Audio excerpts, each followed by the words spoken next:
Good evening, everyone. Thank you so much for joining us tonight. We are excited to teach you a little bit more about mindful eating in midlife. This speaker series is brought to you by Encore Retreats, which hosts in-person and virtual events like this and global retreats. I'm Jennifer Sullivan, the co-owner and memory maker with Encore Retreats, and tonight we are so excited to introduce you to Lisa Stollman. Lisa is a nutrition expert who specializes in diabetes, sustainable weight management, and food sensitivities. She has a BS in food and nutrition and an MA in clinical nutrition from New York University. She was also honored as the Outstanding Dietitian of the Year by the Academy of Nutrition and Dietetics. So we are extremely lucky to have her with us tonight. Lisa is being interviewed by my business partner, Lisa Waltuck, who is the other co-owner of Encore Retreats and our content creator. We encourage you to put questions in the Q&A box that you'll see at the bottom of your screen, and we'll ask those questions of Lisa Stollman at the very end of the interview. We'll also send out a recording of the session tomorrow via email. So at this point, I invite Lisa Stollman to turn on your camera, and I will turn it over to the Lisas. Thank you. Hi, everybody.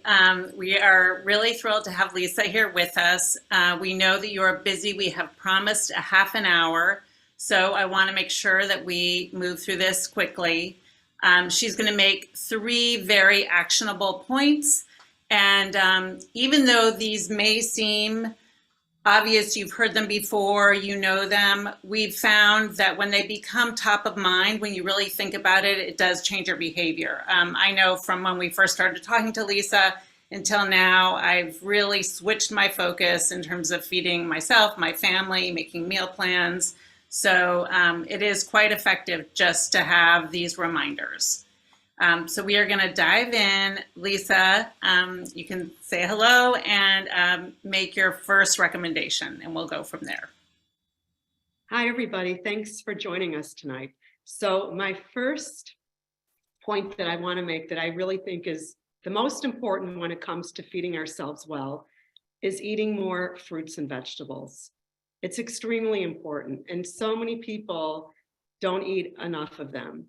Fruits and vegetables significantly reduce your risk for chronic diseases, including type 2 diabetes, many types of cancer, and heart disease. And they're also packed with phytochemicals, antioxidants, vitamins, and minerals that we should be consuming daily. And quite often people will rely on nutrient supplements when they should really be getting these nutrients from food.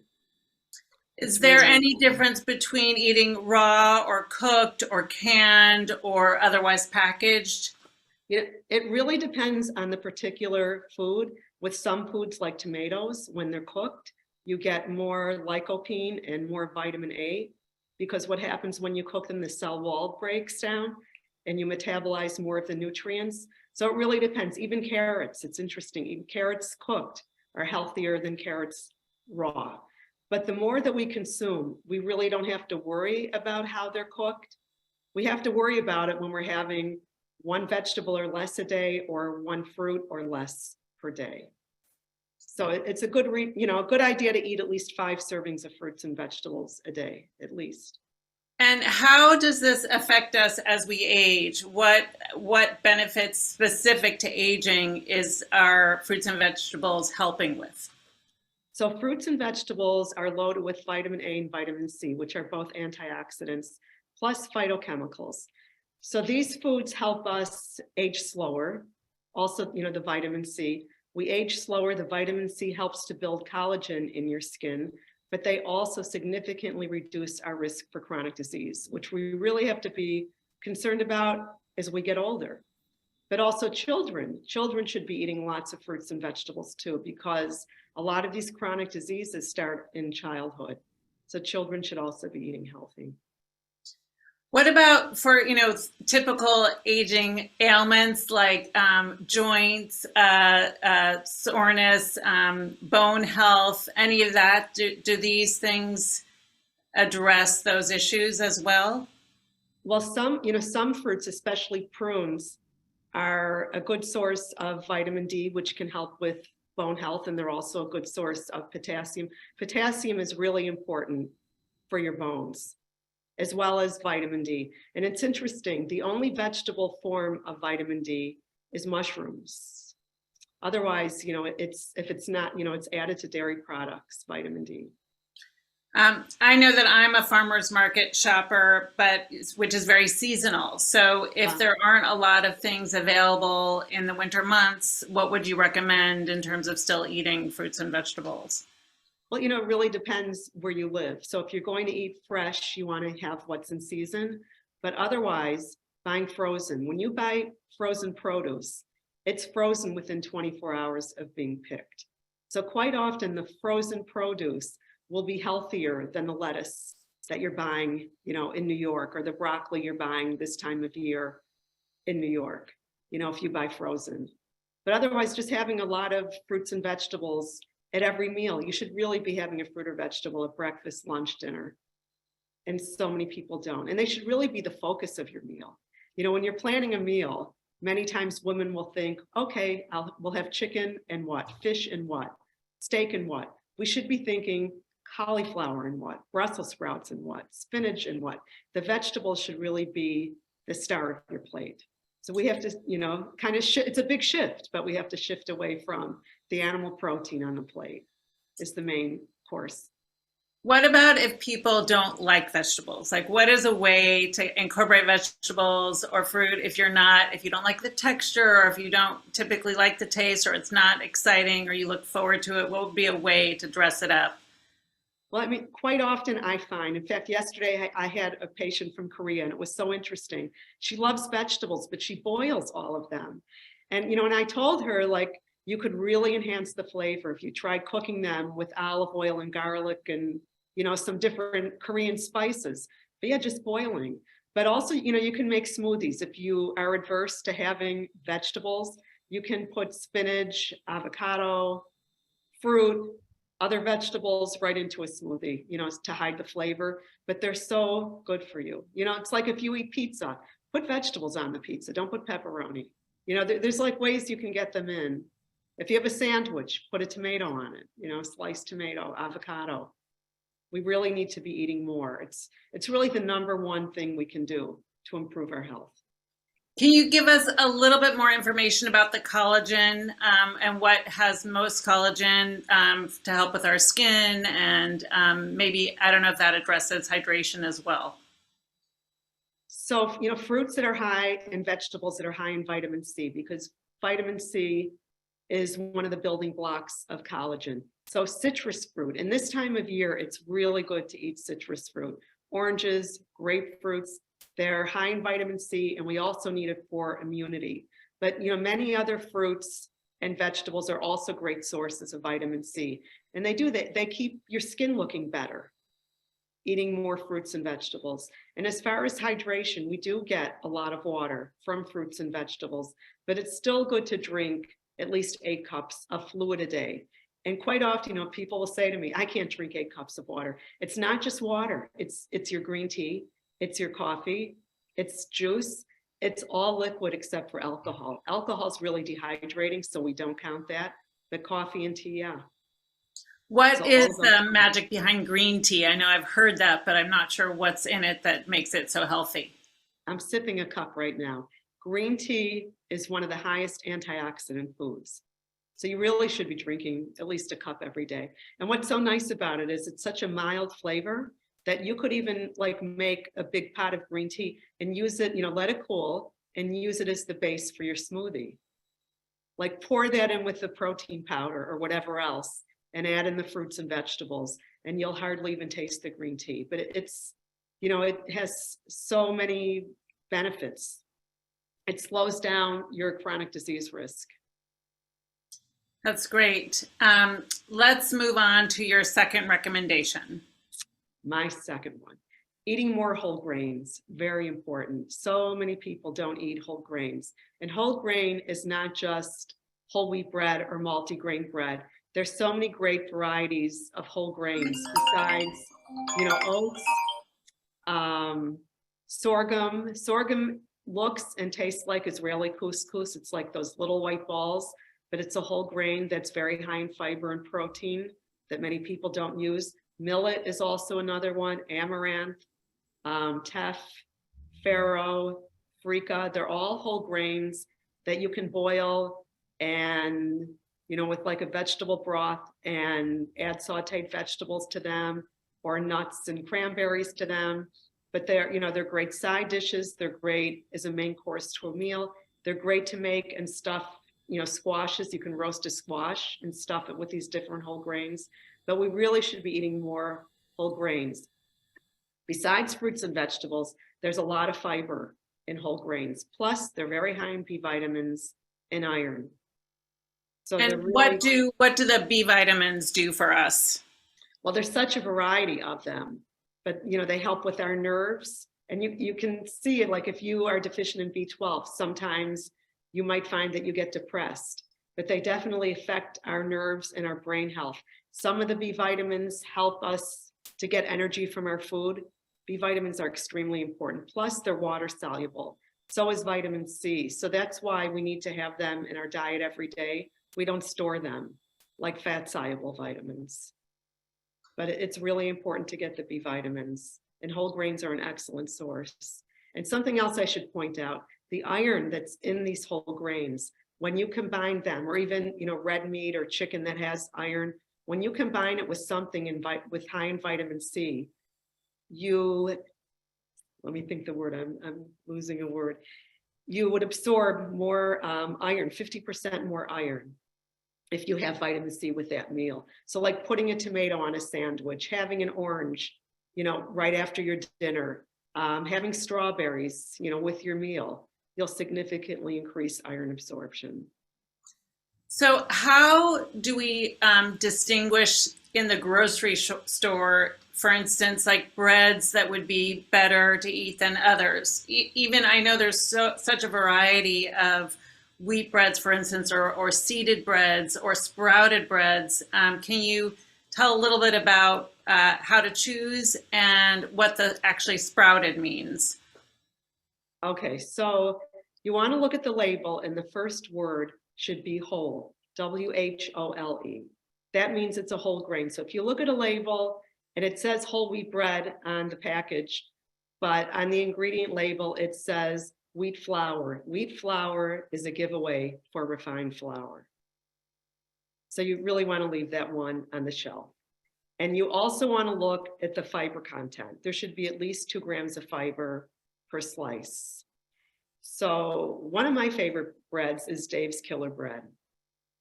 They make great breads, and some of them are quite high in fiber. And also Ezekiel bread is another very good bread. Or buying, fresh whole grain bread at the farmer's market is really ideal if you have that. So if you bought sourdough or other white breads at the farmer's market, is that a better quality flour that would count for whole grains, or is that not so? Well, if the sourdough is really healthy because it's fermented. So you're getting those probiotics, but it's great if you can find a sourdough that's a whole grain. Sometimes you can, but otherwise, the white breads at the farmer's market are white bread.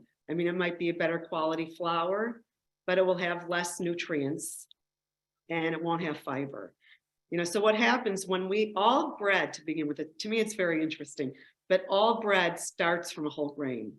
And when they take the whole grain and they refine it, they take out the outer part, the bran, and they just leave the inside of the grain. So they're stripping away the fiber and they're stripping away a lot of the nutrients. So that's why most breads are enriched. They have nutrients added back in that were taken away when they were processed. So aside from eating the grains, cooked or having them in bread, is there any other way to incorporate them into our diets? So, if you have at least 4 servings a day, So at breakfast, if you have a cup of oatmeal or you have a couple slices of whole grain bread, at lunch, you could have a sandwich. Dinner, you could make some type of grain as a side dish. Also, some of these, pastas that have beans in them and whole grains are excellent to have, at dinner or at lunch, and you can incorporate more vegetables into those. But we definitely need to be eating, more whole grain. It's really important. I know a lot of women shy away from eating bread because they think they'll gain weight. If you have four slices of bread a day, it's not going to interfere with your weight. It's when we eat too much on a regular basis that we gain weight. It's not, from eating bread. So we shouldn't think of this as a kind of helping of carbohydrates. We should think of it more as fiber that will help our digestion and our general health. Is that correct? That is correct, but it's good to know that carbohydrate is our energy source. It's our primary energy source. And that's why marathon runners will eat a huge meal of pasta the night before a run, a big run. So carbohydrates are the healthiest food group, really. They're whole grains, they're beans, they're fruits, they're vegetables, and they're also a component of nuts. So we shouldn't be shying away from carbohydrate. We might want to back off from sodas and candy, and refined sugars and refined flours, which are also carbohydrate, but they're not healthy carbohydrates. And how does that affect weight and weight gain? Just incorporating the whole grains into our diets. Well, I mean, if you look at it from a calorie standpoint, 4 slices of bread is about 300 calories. I mean, it's really not much, but it doesn't affect our weight. And we have to think about satiety. For many women, they'll eat a salad for lunch, and within an hour or two, they're starving again. When you eat something like a sandwich, or you have a salad and you put whole grain croutons in there, the fiber in the grain will keep you full longer. So it's important. And, really when you're thinking about weight loss and you eat a meal, you want to be full for at least 3 to 5 hours. You want to be satisfied. Yes, that's all super helpful information. Let's move on to our final point, and then we'll go from there. Okay, so this one a lot of people don't like, but it's eating more meatless meals. Very important. We should really stop making meat the main part of our meals, like lunch having meat, dinner having meat, and even sometimes at breakfast. We really should think about having more plants and more types of plant-based food on our plate. And if you look at the American Cancer Society's recommendations, if you look at the American Heart Association, they're all backing this up to eat more meatless meals. And what is the danger of meat? And when you say meat, are you including poultry and fish, or are those separate categories? Poultry and fish are a little healthier, but we should still be eating less of them. And the red meats include beef, lamb, pork, and veal. At least in this country, those are all considered red meats. But, due to their saturated fat content and also the potential for antibiotics and hormones, we should be eating less red meat. And, all the studies for chronic disease show that red meat increases our risk for type 2 diabetes, heart disease, and many types of cancer. And eating more plant foods significantly lowers our risk. So thinking, grilled tofu instead of a steak, veggie burgers, Beyond Burgers, Impossible Burgers, instead of a hamburger. And for the fish, particularly, I know a lot of people kind of move towards fish if they're moving away from meat. What are the potential dangers or warnings that we should look for in store-bought fish? We say if you're going to eat fish, limit it to 3 times a week, 3 ounces, so about 9 ounces a week. And really the problem is now that so much of our oceans, our waterways are polluted. And that's the big problem with fish. Otherwise it wouldn't be, such an issue. But between the microplastics and the other things that come, the different chemicals that come from factories and boats. It's good to have less fish. And one of the reasons we push the fish, I should say dietitians do, is because of the omega-3 fatty acids. But this has always been really interesting to me. The place where fish get these omega-3 fatty acids from is from seaweed. So if we, as a population, would start eating more seaweed, the seaweed snacks, the seaweed in sushi, you can even buy seaweed in some Asian stores, or you can order it online and eat seaweed. But seaweed has many health benefits, and it's like a big movement now to start incorporating more seaweed into our diet. And how does eating more meatless meals play into aging? Does it affect us in a different way as we get older? So red meat, because number one, it increases our risk for chronic disease. It also increases our risk for poor circulation because it's a saturated fat. So when you have poor circulation, you don't have good blood flow. So that will definitely lead to advanced aging. And then, you have to think too, when you're eating less red meat, but you're still filling your plate and you're incorporating more fruits and vegetables, whole grains, beans, and nuts into your diet, you're going to be getting all of these vitamins, minerals, phytochemicals, antioxidants, and fiber. And all of those together increase your health, or promote your health for a long life, which red meat doesn't. So I read recently that Americans eat too much protein. Do you have a comment on that? And does that go into your recommendations of eating more meatless meals? So what we eat is too much animal protein. And we know from studies that animal protein too much increases your risk for kidney disease. Your kidneys have to break all of these proteins down and eliminate them. So it's a lot of work on your kidneys. And it also leads to heart disease, diabetes, and, and cancer, having a lot of red meat. So just, reducing the red meat to like 3 times a week, same as a fish, 3 times a week, 3 ounces per meal cooked. So it's like 4 ounces raw. That's all we should be eating. It. So many people will eat 8+ ounces a meal when all they should be having is 9 ounces a week. And, you go to these fancy steakhouses, they're giving you 12 to 16 ounces at a meal or more. Lisa, if we were to incorporate some of your recommendations, what kind of change would we notice in our own bodies, and how long would that take if we started tomorrow? Starting to have more fruits and vegetables, whole grains, and less meat meals. You might feel better within a couple days, definitely within a week or two. Just eating more of these foods because of their fiber content, you tend to eat less calories overall, and you just feel better. And you'll find like going to the bathroom is easier. You feel lighter, you sleep better. If you're eating less heavy meals, less red meat type meals, you tend to sleep better, your digestion is better, and it also promotes healthy skin. You're getting a lot more nutrients in your diet when you rely more on plant foods. That's awesome. I know you have some examples of blue zones, and can you just tell us a little bit about that as kind of proof for everything that you're recommending? Okay, sure.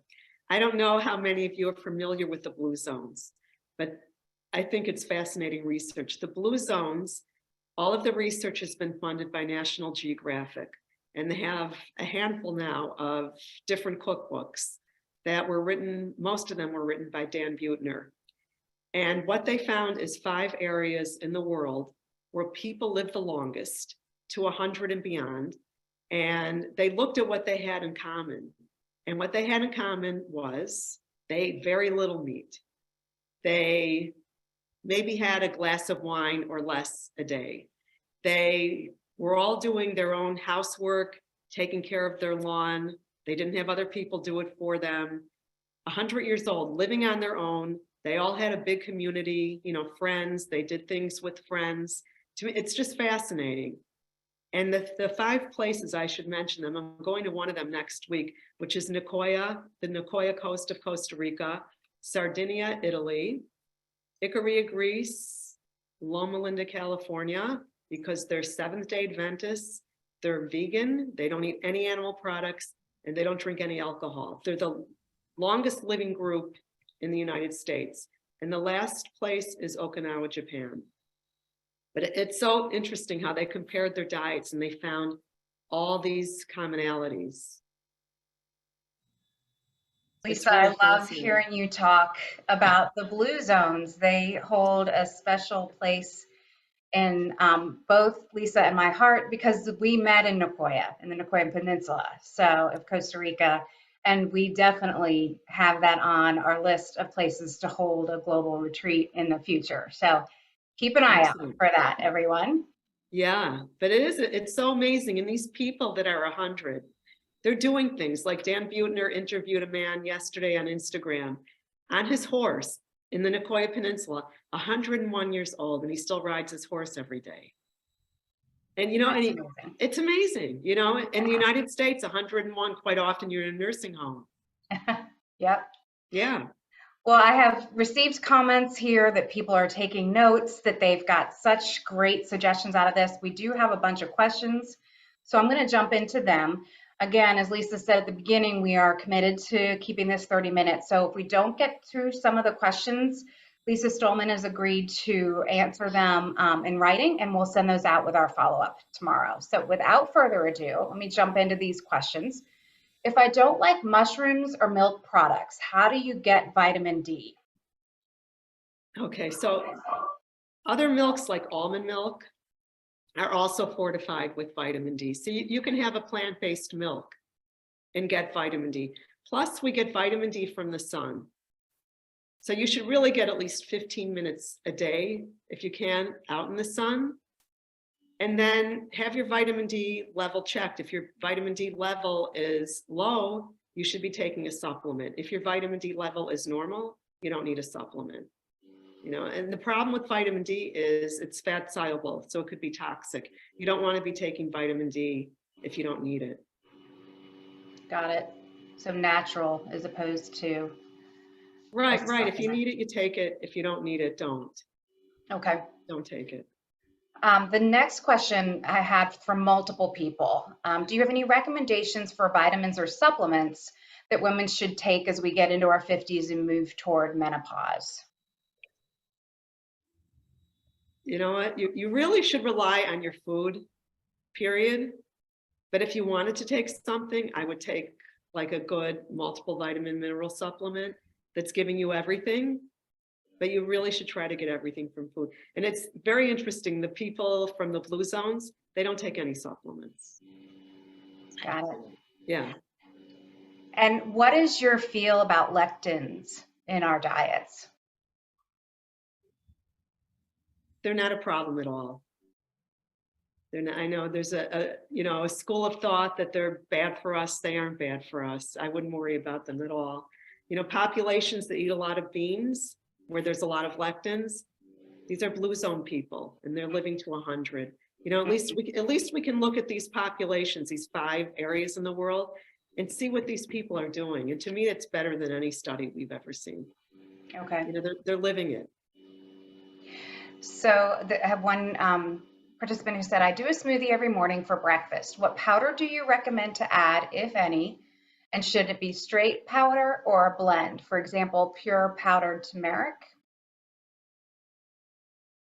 You know, it depends. Many people use protein powders for smoothies, which can be fine. But if you're getting sufficient protein, you know, at your other meals, then I wouldn't use a protein powder because they tend to be 20 to 25 grams. So you could just make a smoothie with almond milk, fruits and vegetables if you wanted, chia seeds, flax seeds, peanut butter. Got it. Yeah, but I would only rely on a protein powder if you're not eating much animal protein. Okay. You know, animal protein has a lot more protein than vegetables. And these other, you know, non-animal protein foods, they have less, usually. Well, there are several questions here we haven't had the chance to answer. So Lisa, again, we will tap your brain on that a little bit later. And you've also generously offered to send out some recipes. So Thank you very much. Oh, you're so welcome. And I know you're offering a 4-week class to work with people individually, so we'll send out information on that as well. And we just wanted to say thank you for your amazing knowledge and sharing your time with us. We sincerely appreciate it. We also want to say thank you to everyone who joined us virtually tonight. We would really appreciate your feedback. This is our inaugural speaker in our speaker series. So there'll be a quick 4-question survey that'll pop up on your screen at the end of this, and we'd love your feedback. In February, we're going to be spicing things up a bit with our next speaker, Dr. Nicole McNichols, who's a very popular associate teaching professor in the Department of Psychology at the University of Washington, will be joining us. Nicole's website, Instagram, and TikTok handle are Nicole the Sex Doctor. So you can check her out before the speech or before her presentation. And her topic that she'll be sharing with us on February 22nd is about sex and desire in long-term relationships. So a bit relevant. For our San Diego friends, we invite you to join us next Thursday, February 9th, as we host a half-day retreat at the Fairmont Grand Del Mar.